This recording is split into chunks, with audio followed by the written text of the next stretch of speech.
Sigmund Freud was a neurologist most popularly known as the founding father of psychoanalysis, a set of theories and therapeutic techniques used through dialogue between a patient and a psychoanalyst, a sort of talking cure, in order to study the unconscious mind and as a method of treatment for mental disorders. Although it had been discussed before, Freud was the first person to popularize and structure the concept of the unconscious. Despite repeated criticisms of his work, he became recognized as a profound thinker in his age and left a remarkable intellectual legacy. You have probably come across the term Freudian slip before, an error in speech that occurs due to the interference of an unconscious subdued wish or internal train of thought. Dream interpretation. He called dreams wish fulfillments. His theory proposes that dreams are a byproduct of the dreamer's physical and mental state during sleep and distinguishes between manifest dream, the actual literal subject matter of the dream, and latent dream, the underlying meaning of these symbols. The latent dream being the real dream, and the goal of dream interpretation is to reveal it through concepts such as condensation, reduction and simplification of rich contents of latent dreams, and displacement, an unconscious process that transfers emotions, ideas and wishes to diminish anxiety. IB, ego and superego. For Freud, the psyche is composed of the ID, ego, and superego. The ID is the unconscious instinctual component of personality that is present at birth. It is the source of bodily needs and wants, emotional impulses and desires. Freud believed there to be two fundamental human drives, the life drive and the death drive. The life drive, or libido, acts according to the pleasure principle, characterized by eros, as well as procreation, social cooperation, and survival. It is oriented to the immediate gratification of impulse and desire and avoidance of pain. The death drive is characterized by thanatos, which represents death and self-destruction, with instincts such as aggression and risky behavior. The ego acts according to the reality principle. It seeks to please the ID's drive in realistic ways that, in the long term, bring benefit rather than grief. It allows one to delay gratifying immediate needs and function effectively in the real world. The superego reflects the internalization of cultural rules taught by the guidance and influence of parents, institutions, and ideal models. It works in contradiction to the ID. It strives to act in a socially appropriate manner, whereas the ID just wants instant gratification. It controls our sense of right and wrong and guilt, helping us fit into society by getting us to act in socially acceptable ways. Thus, the ID is the set of uncoordinated instinctual desires.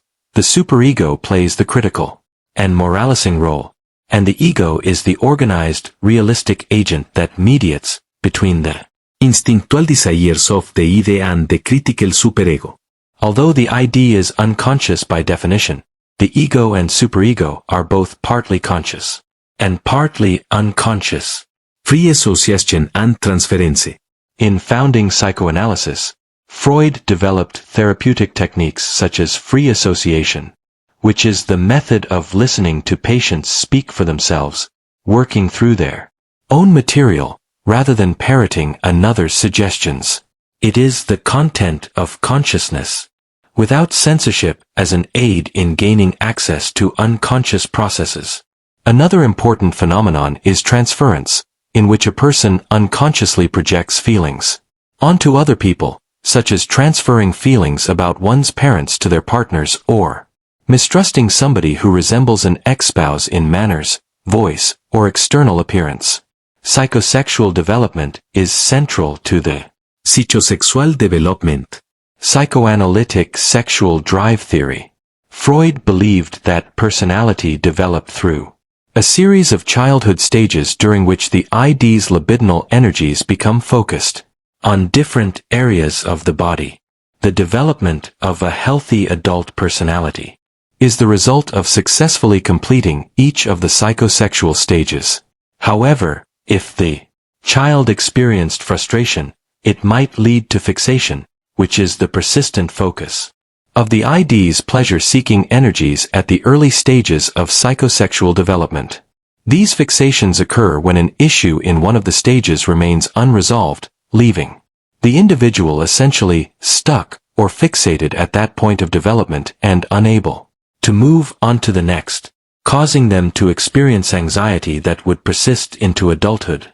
As a neurosis, a functional mental disorder. The first one is the oral stage, which starts from birth and lasts around a year. The infant's Uno oral stage. mouth is the focus of libidinal gratification derived from the pleasure of feeding at the mother's breast and from the oral exploration of their environment. In this stage the ID dominates, because neither the ego nor the superego is fully developed, and every action is based upon the pleasure principle. The ego is slowly forming as the infant starts to develop a body image and delay gratification.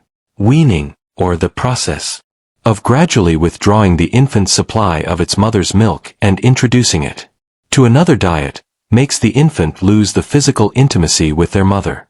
This increases the infant's self-awareness that they do not control the environment, and thus learn of delayed gratification. Issues during this stage may cause the infant to develop an oral fixation during their life, characterized by immaturity, passivity, and Unrealistic optimism. the second stage of psychosexual development is the anal stage, spanning from the age of Dos anal stage. 18 months to 3 years. Controlling bowel movements is the child's key experience. It results in conflicts between the ID, demanding immediate gratification, and the ego, demanding delayed gratification, in eliminating bodily wastes. Fixations at this point in development can lead to what Freud called anal retentive and anal expulsive personalities. In the anal retentive personality, the parents may have overemphasized bowel movement control, which can lead to the development of a compulsive personality, a person too concerned with neatness and order. In the anal expulsive personality, an underemphasis on controlling bowel movements can lead to the development of a self-indulgent personality and environmental disorder. The resolution in the ID-ego conflict is in the child's adjusting to parental influences, teaching the value and importance of physical cleanliness and environmental order, thus producing a self-controlled adult. However, it must not be developed with the parent's will, which creates a weak sense of self, but with the child's ego.